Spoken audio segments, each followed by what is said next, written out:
Monsieur Lot est un pêcheur solitaire, sa jonque est sa maison.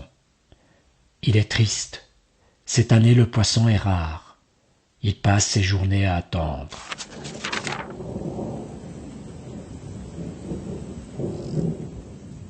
Un jour d'orage, une vieille femme prie Monsieur Lot de lui faire traverser le lac.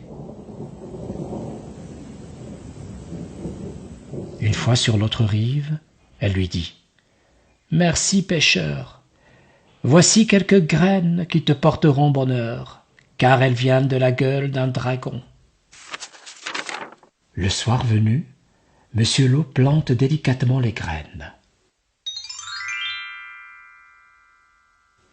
Presque aussitôt, un champ de lotus se met à pousser.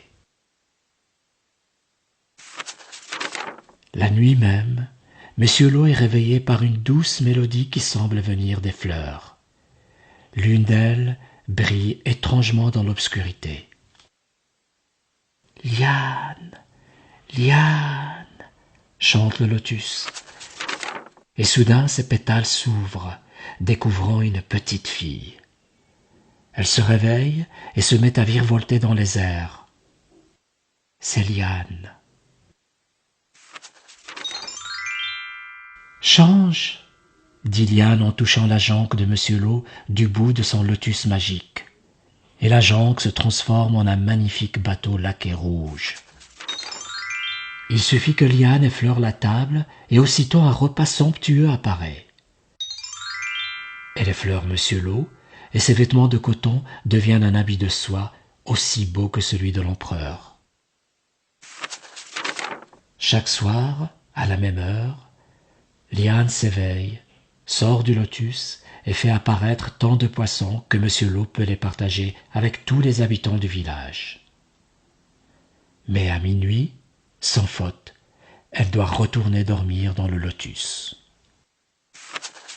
La nouvelle du bonheur de Monsieur Lot file comme le vent. Elle arrive aux oreilles de Tann, la fille du préfet. « Qu'on m'amène cette liane ! Je la veux !» déclare-t-elle. Les gardes du préfet partent sur le champ à sa recherche. Mais Monsieur Lot refuse de dire où se trouve Liane.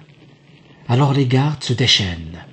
Ils mettent le feu au bateau, saccagent le champ de lotus et font prisonnier Monsieur Lot.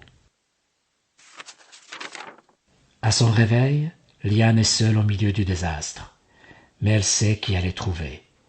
Elle va voir la vieille femme au sommet de la montagne. La vieille femme lui dit « La justice, la cupidité et la cruauté ne triompheront pas.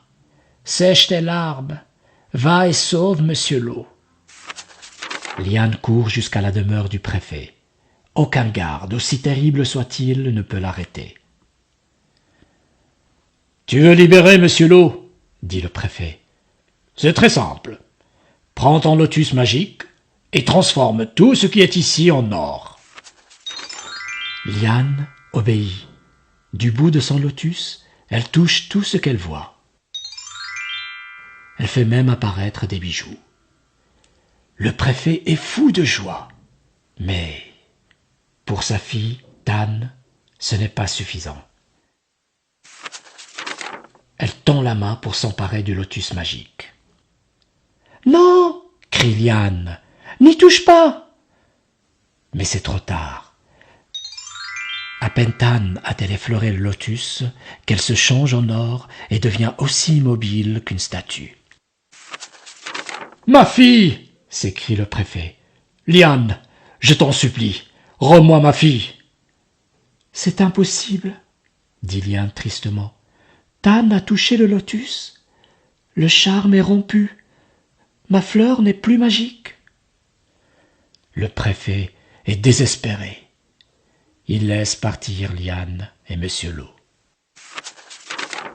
Adieu magie, adieu vêtements de soie, adieu panier empli de poissons.